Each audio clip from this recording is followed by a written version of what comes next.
Hello and welcome to this channel. My name is Emma and this is a podcast where I talk to you about my knitting projects. Today I have 2 finished objects, a few works in progress and 1 swatch for a future plan, and I also have some embroidery and some spinning, which I will be talking about at the end if you're not interested in that. And what I'm wearing, I'm going to start with that. You've already seen it if you've watched my past episodes, and this is the Vilma top, which has some buttons. I've been wearing it a lot without the buttons because I couldn't choose them, and so I have been wearing it open, which was okay too. It was really nice to wear it open. Even with the buttons, I think I've been wearing it mostly open, but I'm really happy about the buttons that I chose, and so I'm gonna get a little bit closer.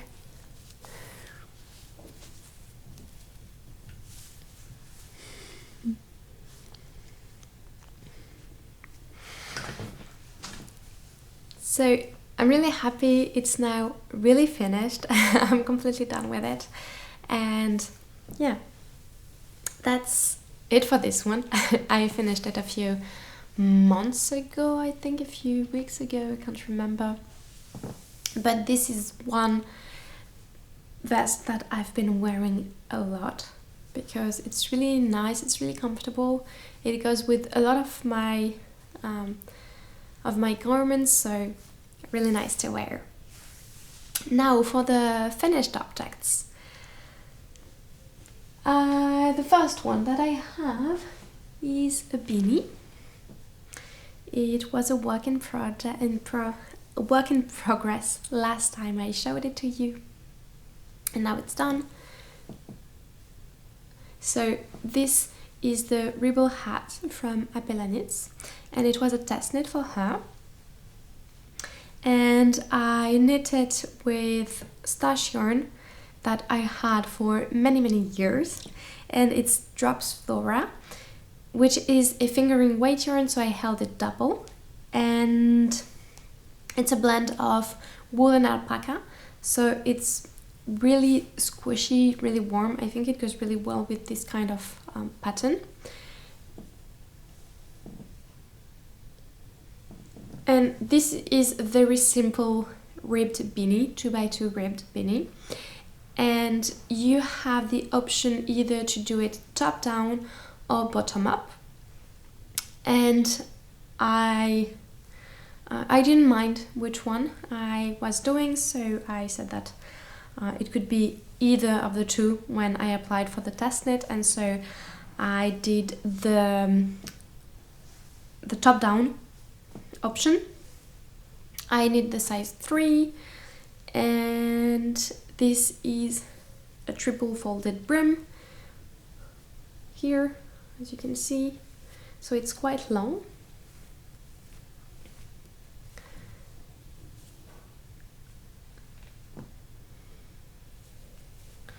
And yeah, so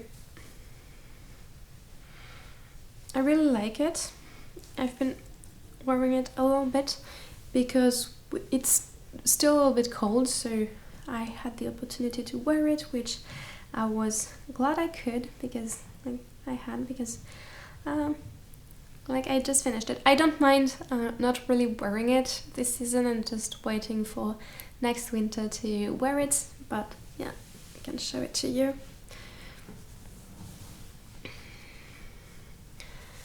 Here.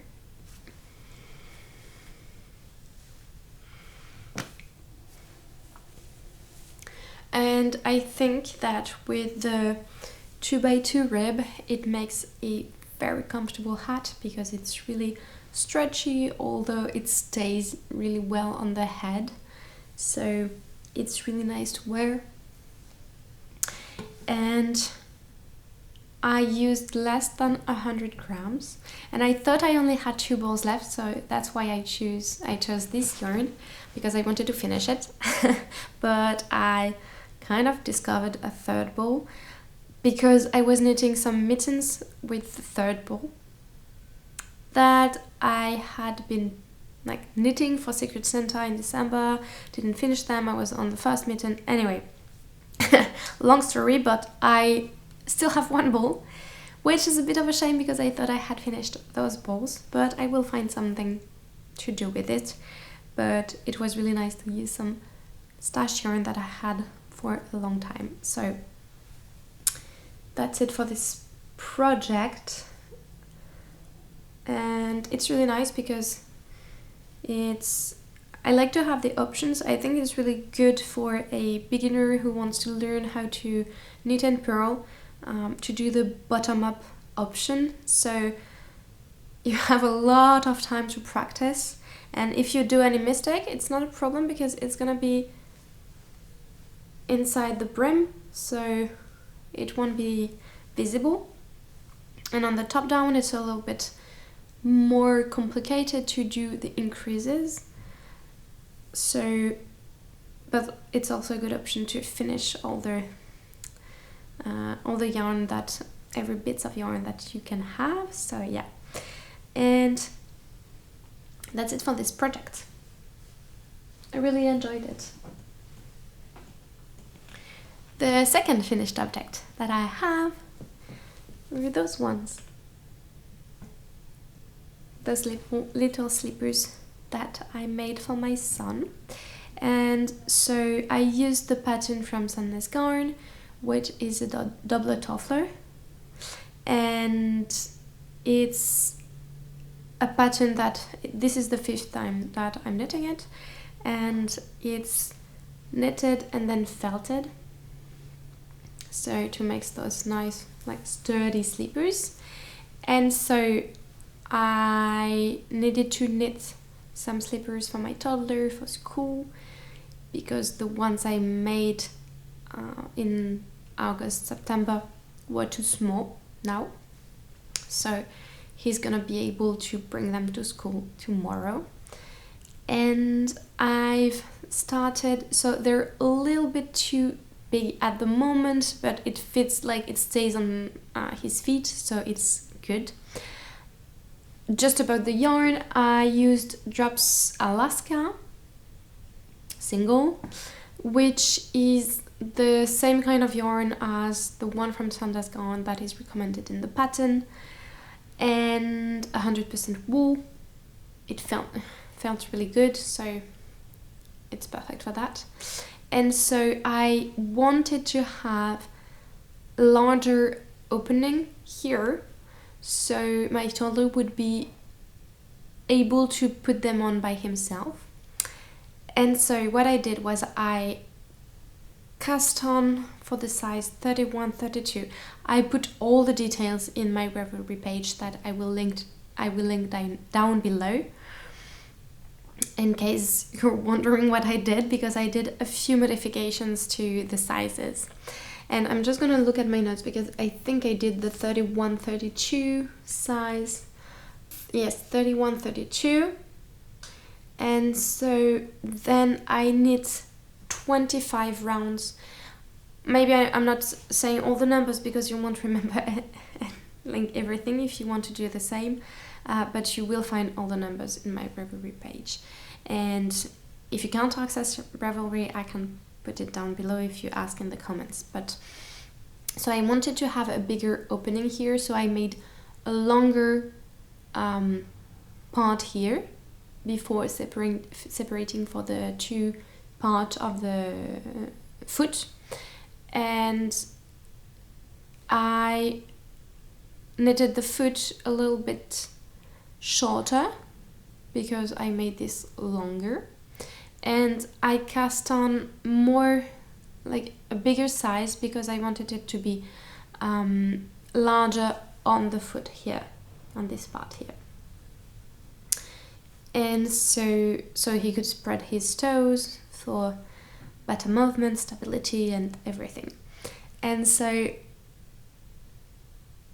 just to go back, I made a whole video about the process making of those slippers. It was for my first pair, but this is the same. Used Judy's Magic Cast On instead of sewing at the end to make the cast on.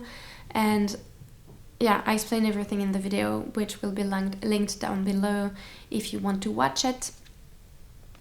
And what else did I do? And for the first time, I thought about doing, like for my socks, doing anatomical toes, which would have been better, which I will do for next time, for the next pair of slippers. That means not decreasing on both parts here at the same time, but just on one part for the outside of the foot, and for the on the inside of the foot for the big toe, not decreasing because it's the foot anatomy is straight. And so I think it would be more comfortable to have that, so I will do that for the next pair. I had already finished them with the ends in, and maybe it already was in the washing machine, I think, when I thought about that. It took me 5 pairs to think about that when I already do it for my socks. But I'm like learning and like progressing through it too. So this fits really well for the width, and is just a tiny bit long, but I think it's gonna be okay because it stays really well on his feet. So that's it. Now for the works in progress. I'm going to start with one that you've already seen. Let me see how I can show it to you. So this is the Cumulus blouse that I'm making for my sister.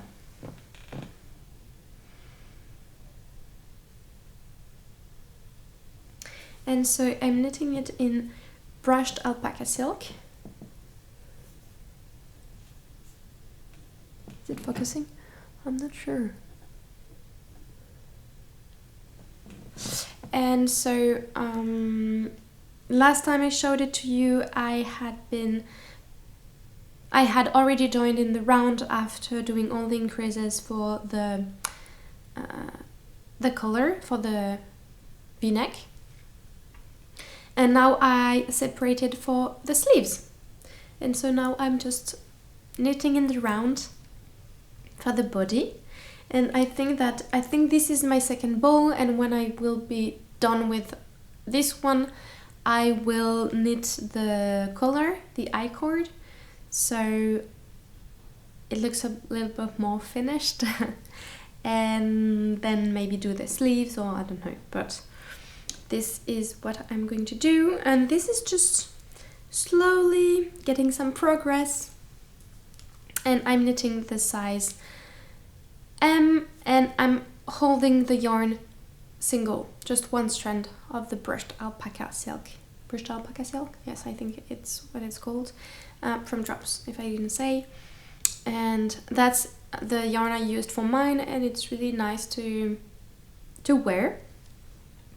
I have to say that with this yarn I made my sleeves the length of my arms, but now that I've been wearing it quite a lot, so it finished here, and now it's about here when I wear it, so it shortened. So I will have to make sure that I make the sleeves long enough so those are long sleeves and not 3/4 sleeves.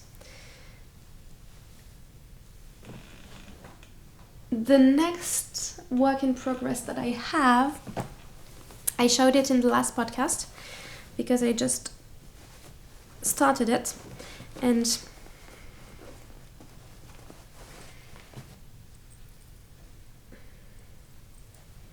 this is, how did I call it? I think I may have to look at the name of the pattern. This is the half and half triangle shawl, something like that, by Purl Soho. Yes, so half and half triangle wrap by Purl Soho. which is a very big shawl. As you can see, I have it here. And so the rows are really long. And I'm knitting it with Holst Garn Supersoft in this beautiful green here, which is a bit heathered, so I really like it. And I don't have the other yarn, but the other one that so it's a shawl with 2 triangles, and this is my first color and the second one is beige. And I just wanted to show you the progress. I'm not going to show it to you in every episode, but I think I've only done like 2 or 3 rows last time, and now I've done like around 10 or 12, I don't know. I think it's not focusing. Yes. Here.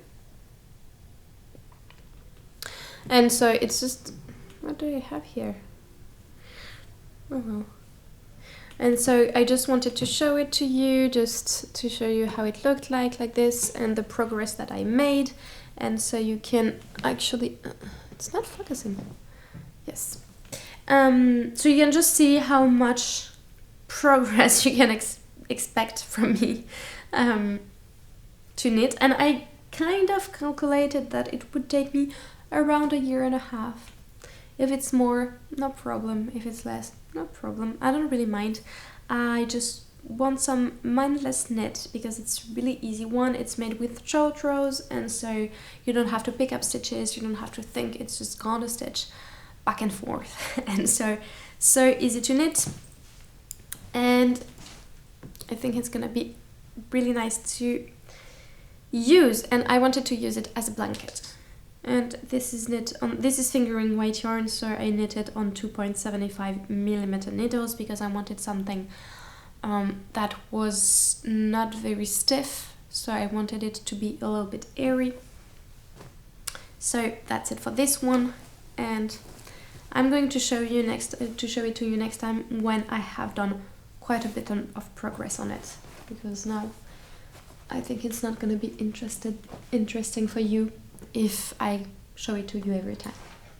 So if you don't see it in the next episode, maybe I will have worked on it a little bit, or maybe not, but it's not forgotten. It's just that it's a garter stitch shawl. So yeah, the next work in progress that I have, since I finished my Ribbel hat and the slippers, I could start a new project, which I was really excited about because I bought the yarn 1 year ago to knit it, and I didn't want to be knitting like 2 vests at a time, and I have kind of my organization of the next works and like of the next projects that I want to knit. It's not fixed, like I can add a new project whenever I want to. It's not like really organized, and I can't go away from this organization. It's just I knew I wanted to do this one with this yarn, and so I can show it to you. This is here, maybe I can show you just one side, and this is the Cameo vest from Orlane Sucche that I'm knitting in Brusca from Retrosaria. Yes, and it's okay. It's not an autofocus, so I have to change it. Sorry. Yes. Maybe you don't see it correctly because of the light behind me. I think it's quite open here. So as you can see, so this is the front, and you have exactly the same. Is it focusing? Yes. Sorry, I'm looking at the screen on the side because I want to make sure that it's focusing, so I'm not blurry to you. And so you've got the 2 fronts that are similar with the cables here, and then you've got a pattern with knot stitches, I think it's called. And I'm going to show it to you a little bit better. better here.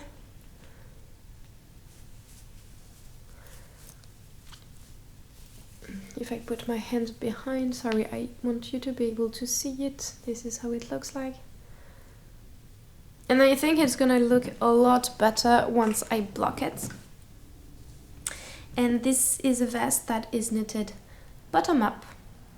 And it was, like, the cast on was okay. Just, I'm gonna talk about the yarn first and then about the construction. This is my first ball of yarn. And I'm using, I said it already, sorry. So Brusca, here it is. Yeah.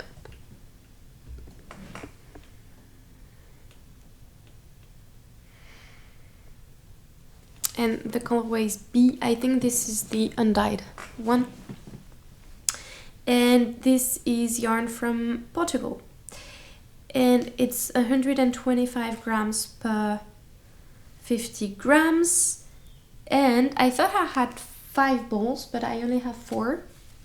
But I guess that's enough if I bought 4 for this pattern. I think it's because it was enough for this one. I'm knitting the size 2 because I wanted to have a vest that would be a little bit oversized compared to the other ones that I have, like the Vilma top here. Which is really close to my bust size. And so I wanted to have one a little bit bigger that I could wear on top of sweaters also. And I think it's gonna bloom when washing, and we are gonna be able to see the cables, so it's gonna be really beautiful. And so it's a bottom up vest. And I have to say the beginning was easy, just casting on the stitches, doing the ribbing. And then just the first few rows to get going with the cables and the stitch pattern here was not the easiest, in the way that we had to read the first line. I really like to have charted patterns, which it is, this one. It's just that for the first line we had to put some markers, and just I put two or four more stitch markers, just for me to be like it, for it to be easier for me to see where I was. But now that I started the motif, it's really easy. And what I really like about this pattern is, like, I was going to say that it was not so much for beginners, because it was a little bit, I had to think a little bit while I was doing it for the first few rows. But then this is cable for beginners. Those are just with 2 stitches. So really easy to do, and I'm doing it without a cable needle, so you don't even need that. And the repetition, that's what I really like also. The repetition of this motif here and this cable is with the same number of rows. So you don't have to follow 2 charts and think, oh, I'm on row like 10 of this one and row 15 on the other one. No, it's the same number of repetition. So same number of rows. So it's really easy. So I think that this, except for the first 3 rows, which were a little bit hard, then so easy to knit. And I just have to look at the chart, and then I know for the rest of the row what to do, and it's so easy that I can remember it at the end of the row because it's the same as the first one. So all this to say, now it's so nice to work on. I thought it would be a little bit more complicated, and that it would be a project on the side when I wanted to think a little bit, but no. Actually not on the body, because it's bottom up and I'm just knitting the body back and forth, and so it grows quite rapidly because it's so easy. And because it's the weekend that I had quite a bit of time to knit on this one this weekend, but yeah. And it's really squishy. I think it's gonna be really nice, and I like this. it has some kind of tweedy effect with this yarn, and I think it goes really well with the pattern. Maybe you can see it in some places, like here. I don't know, it's not like a very, is it focus? Yes. And yeah, so that's it for this one.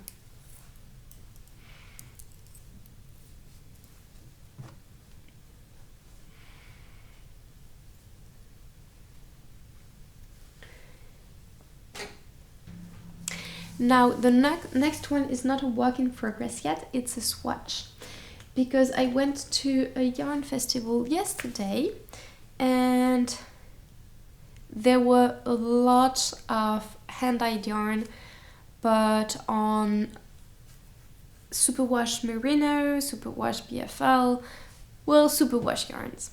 And so this is not the type of yarn that I want to knit with, so it was kind of a bit overwhelming for me to look everywhere to see just if between all the superwash yarn I would find one that wasn't superwash.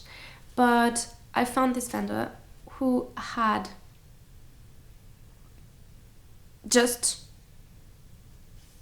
yarn, non-superwash yarn, and there was just this one, but it's nice. I didn't need like many. So this is Bouclette.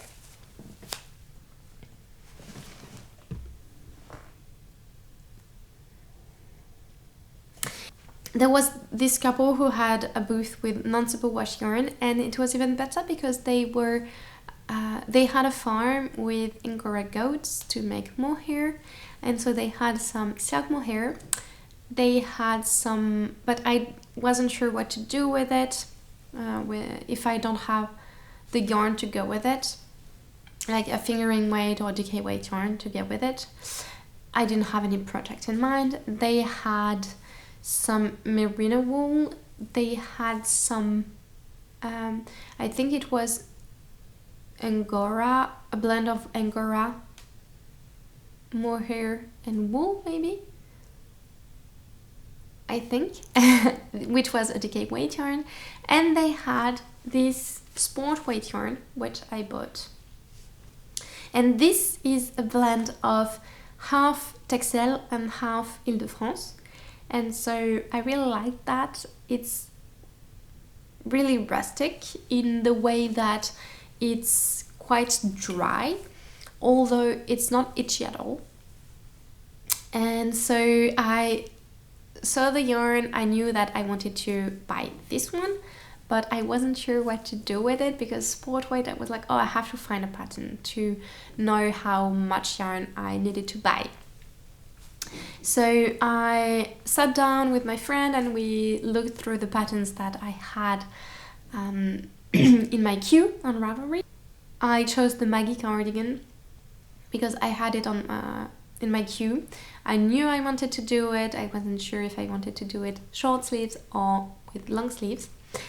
And it needs a sport weight yarn. So it took me a long time to choose the color because of course I was drawn towards the brown one, and I was like, okay, I already own a few sweaters in brown, so I wanted to change a little bit, but then it was like, anyway, just it took me a long time to choose the color, and I went to for the blue because I thought it would be easy to wear with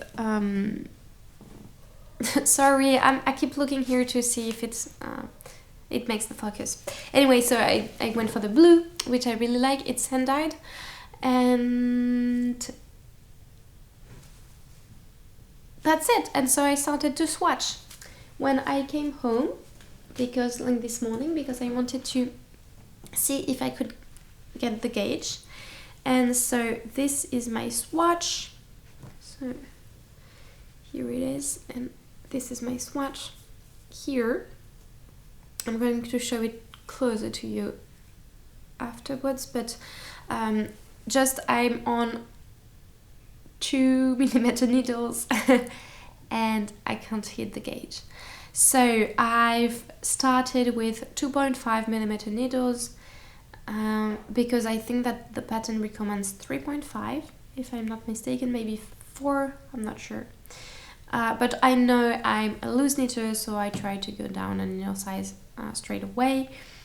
I had way too many stitches, so too few stitches, sorry. So I went down to 2mm needles and I still can't hit the gauge.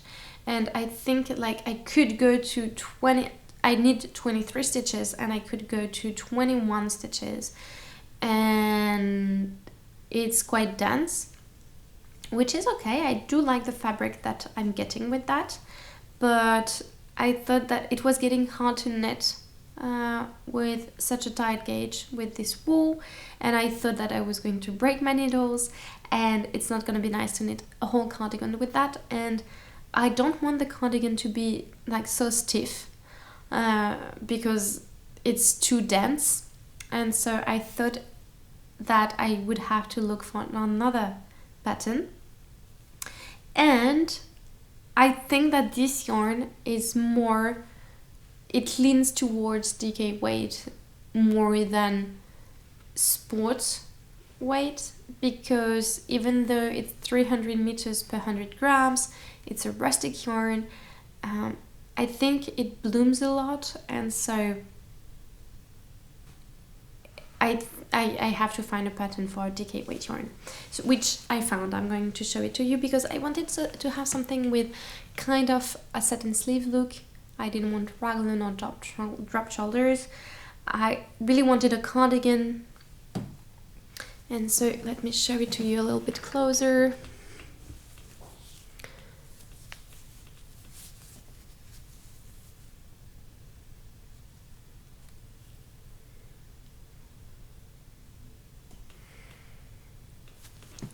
So it's gonna be really nice, and I think that I do like the dense fabric for it to stay in place. A bit like this one, I don't want it to be floppy, and to if I want to wear it open, I want it to keep its shape. So I think it's good to go with the dense fabric, but I think that 20 stitches would be perfect. And so the pattern that I found, and also I was showing it to you, but you can see that it's not like you have a little bit of variation in the color. So I think it's okay. It's not heathered, it's just in some places you have a little bit less blue in it. And so I'm okay with that. And I think that since it's hand-dyed, I will have to alternate the skeins when I'm changing them. I bought 4 of them, so I will have more than enough, I think, for a DK weight pattern. And the one that I found is the Timeless Cardigan and Pullover by Manmi Choi. If I remember, if I can find it when editing, I will put a picture to show you how it looks like. And this is pretty much like just a basic cardigan, which is top down, so you knit the back until the underarm, you pick up for the front, for the 2 fronts, and then you join and you knit back and forth. And in this pattern you have the option to do a sweater or a cardigan, so I think it's really nice. And then I'm not sure for the sleeves, it's kind of satin sleeves, but I'm not sure if there's short row to make the size for the shoulder, to make the room for the shoulder. I'll see, but it looks really nice, and I think it's going to be really good for a rustic yarn like this one. So this is the pattern that I'm going to knit for this yarn.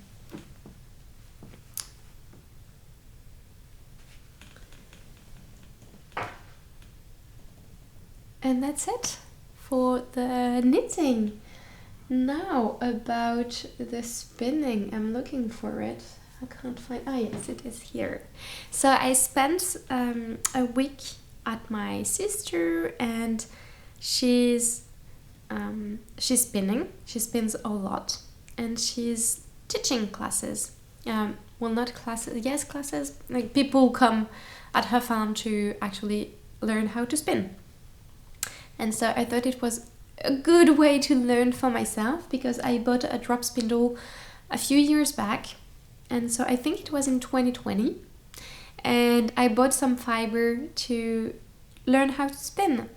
And I've done it a little bit, but then it doesn't make such a nice yarn, and I thought that I watched a few videos, but I thought that I needed someone to teach me, that it would be easier. And it does take a lot of time, and so I don't know, I thought it would be perfect with my sister. So she had drop spindles, she actually makes them, so she does woodworking too, and so she makes them and then she draws on them, so they're really, really beautiful. And so she has them, and she also have a spinning wheel. So I wanted to learn how to use a spinning wheel, but then she told me that it was good if I learned slowly how to spin with a drop spindle, which she showed me. I practiced throughout the week, and then on the last day I learned how to use the spinning wheel, and I loved it. I really loved it. It's so hard but I loved it, and this is my first skein.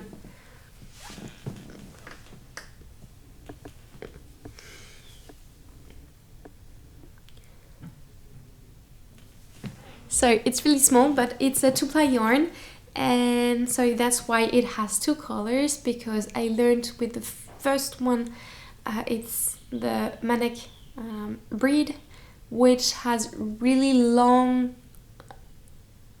how is it called? Long fibers, and so it was easier to learn with this one. And the second one is a blend of different breeds, but it's softer, but it was also harder to spin.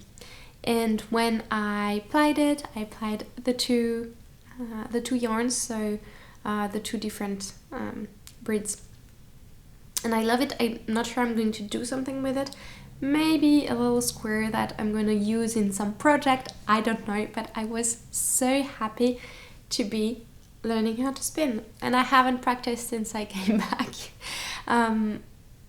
Because it does take a lot of time, and either I do this or I'm knitting or I do some other activity. So I haven't done it, but I thought I would show it to you, and maybe it would motivate me to do some more.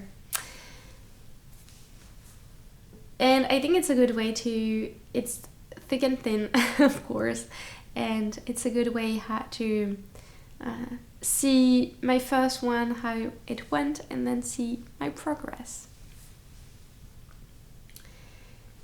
And do I start with, because my last project that I have is a sewing project. It's not really a project. I see it on the table because I needed to finish it, but let me just show it to you. I made a scrunchie, sewing scrunchie, just here.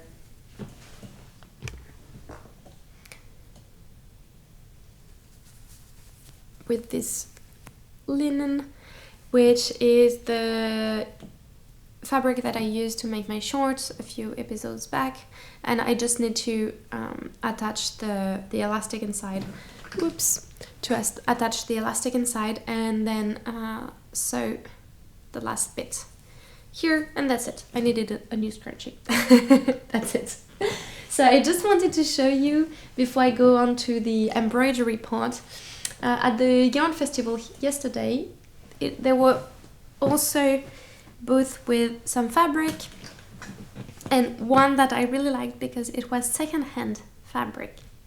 And so I bought a few pieces of fabric. The first one is this one,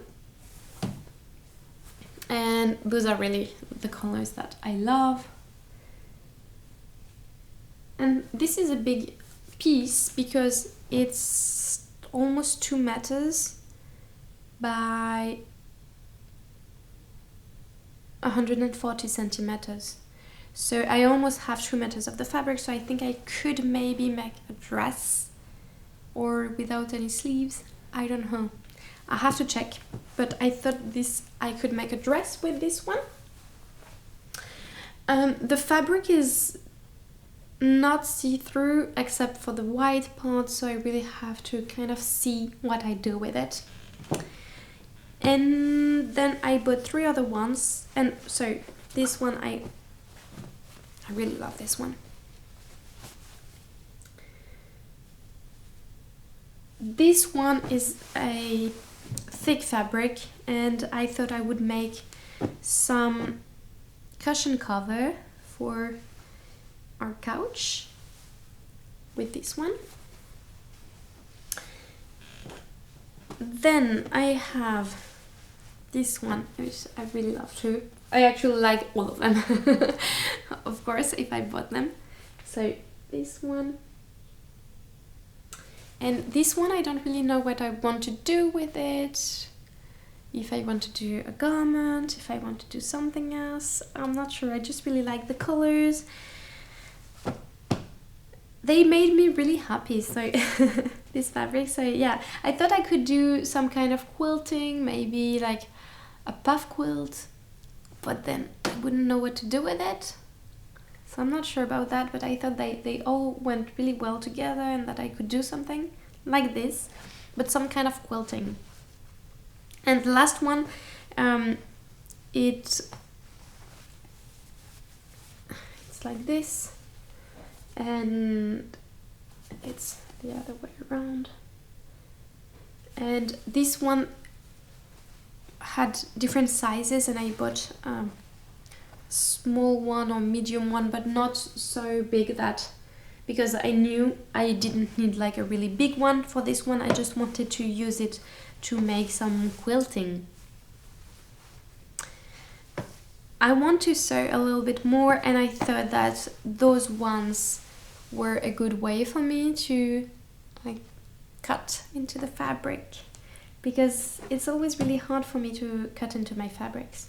Like for knitting it's good, but for sewing I'm always like scared I'm gonna ruin the fabric, and so I'm always like, oh, I have to find the perfect pattern to actually sew with this fabric that I like. So for those ones I thought it would be a little bit easier. I've got into the acquisition part, but then since it's not knitting anymore, it's a little bit everything together at the same time, and that's it for sewing. Since I showed you the scrunchie, I thought I would show you my acquisition with the fabrics. And the last one that I have is some embroidery. Let me just go and get it. So last December, I think it was in December, that was it this December or a year ago?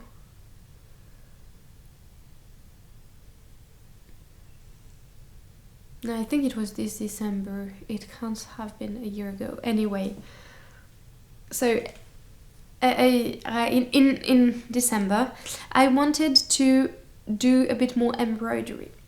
I'm a beginner, and so I thought it would be good not to have like such a big project, but just something that I would be able to knit throughout the season. So I thought I would make 4 projects for a year, so 1 project per season. And since it was December, maybe it was end of November, I thought I would start by making winter. And so I wrote down everything that I had in mind for, that came to my mind for every season. And so I had a lot of things for winter, too many things to just make 1 embroidery project. But so I drew one that I liked, and I thought that I would embroider it. And this is it here.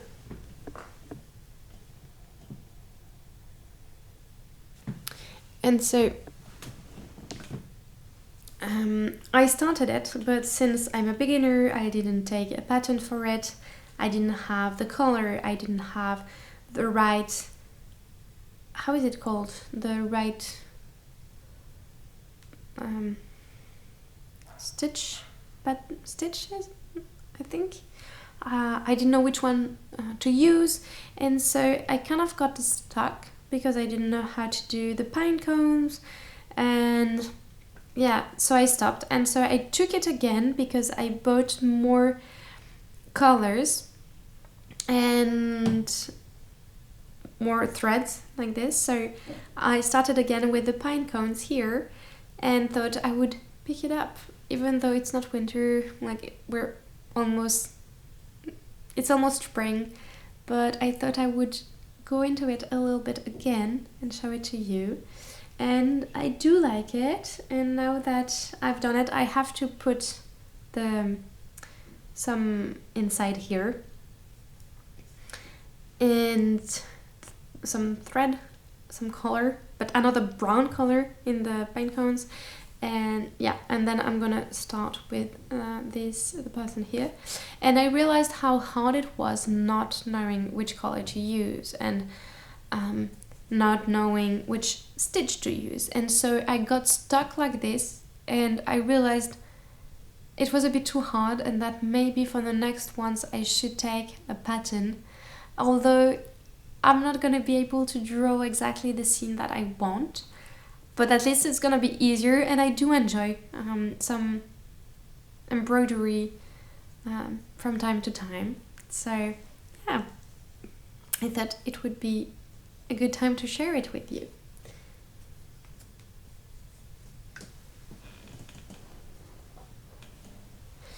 And that's it for all the projects that I have today. And yeah, I hope that you enjoyed it and that you enjoyed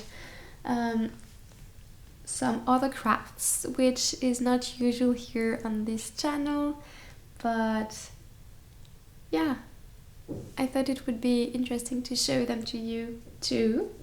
And so I hope that you had a good time watching this video and that you could be doing your crafty activity that you liked while you're watching. And I will see you soon in the next episode. Bye!